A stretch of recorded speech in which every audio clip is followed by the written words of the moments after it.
David statue is almost 17 feet tall. It is sculpted from one single block of the finest white marble from the quarries of Carrara, Italy. David weighs nearly 6 tons.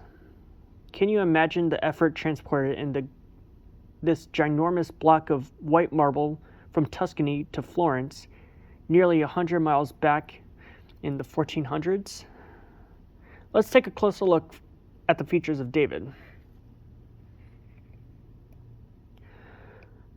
The pose of Michelangelo's David is different from other earlier Renaissance statues of David. Earlier bronze statues, such as ones by Donatello and Verrocchio in 1400s, had depicted David as a boy hero standing victorious after killing Goliath. There is typically the head of Goliath at the feet of the triumphant David. Michelangelo portrayed David as a young man before his battle.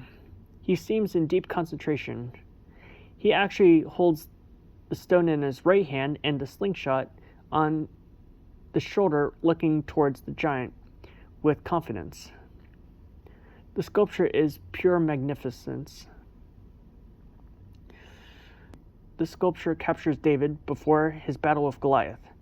There is a sense of tension and anticipation as the young David turns his head towards the impending giant.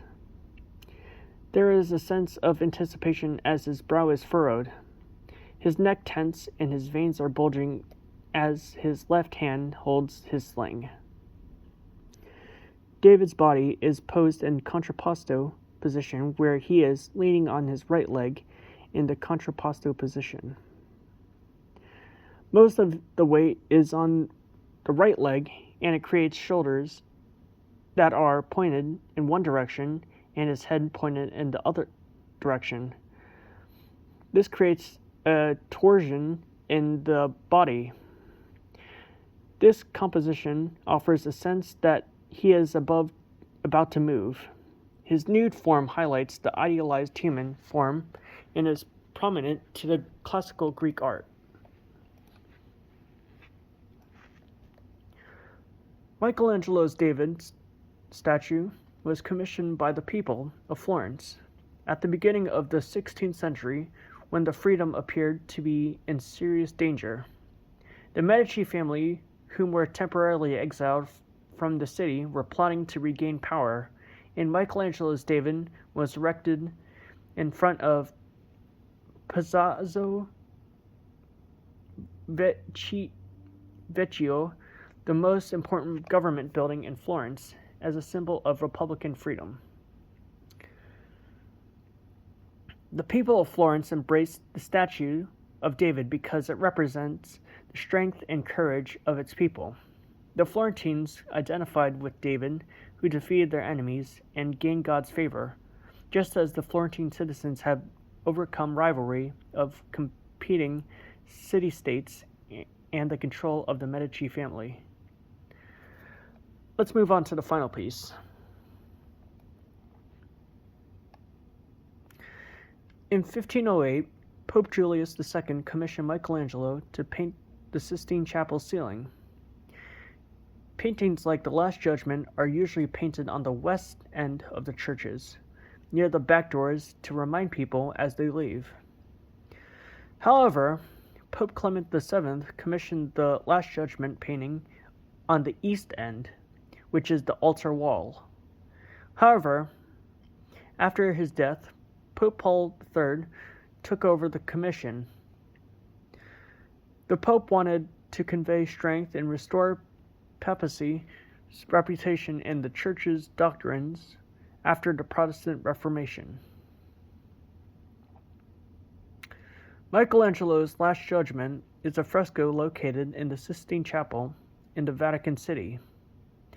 This iconic piece is considered one of the greatest works. This fresco depicts the second coming of Christ and his final judgment of souls. This work was created between 1536 to 1541 nearly 20 years after he painted the biblical narratives from the Book of Genesis to the Sistine Chapel's ceiling, which included the famous fresco, The Creation of Adam. Michelangelo was over 60 years old when he completed this. This fresco is approximately 44 feet by 41 feet, featuring about 300 people, mostly nude. This painting received mixed reviews. Many praised this masterpiece, but some had criticized the painting due to the nudity and mixing pagan and Christian figures. This was during the Catholic Counter-Reformation. Featured in the center of the fresco is a younger version of Christ surrounded by the apostles, saints, and angels. You can distinguish the saints from one another from what they are holding. St. Peter is holding the keys to heaven, supposedly giving them back to Christ.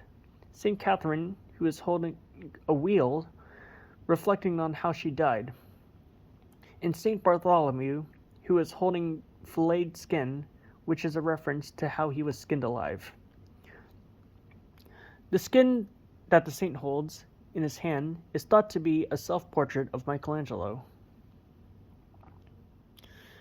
The angels blow their trumpets to awake the dead and make them rise from the graves. The angels save the blessed souls and help them ascend into heaven, while the damned souls are dragged down by demons and sent to hell. Michelangelo was able to capture the human form and portray a wide range of emotions. In the center is a tortured soul who is being dragged down to hell. He has a terrified look of despair because his fate is sealed. Michelangelo included characters from Greek mythology into his Christian fresco. Figures such as Charon, the ferryman who rowed souls down the river Styx, pushing the damned off his boat, and Minos of Crete, who was made to look like the priest Biagio de Sistina after criticizing Michelangelo's masterpiece for displaying nude bodies in a place of worship.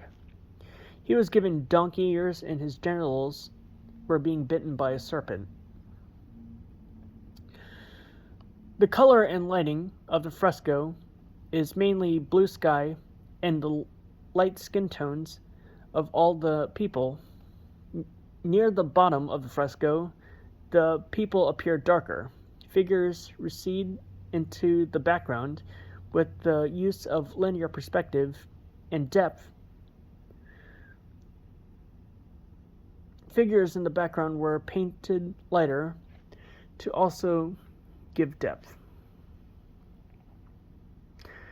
The fresco was unveiled in 1541, where it received praise from those who appreciated his mastery and skills, while others criticized the nudity and how Michelangelo combined mythology with Christianity. The controversy during Michelangelo's time was a depiction of nudity. In response to this controversy, after Michelangelo's death, the Council of Trent hired another artist, Daniele da Volterra, to paint drapery over private parts. My final thoughts about this.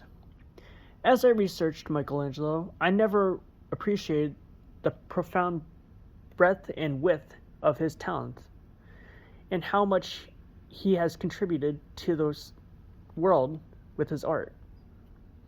The Renaissance period was really a unique time period where Michelangelo and his other giants like Da Vinci, Botticelli, Raphael excelled and were able to produce masterpieces that would inspire artists for centuries to come.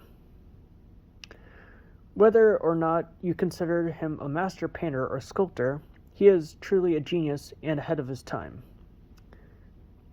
I'm glad that I got to explore deeper into just a few of his pieces and look forward to appreciating the beauty of his work.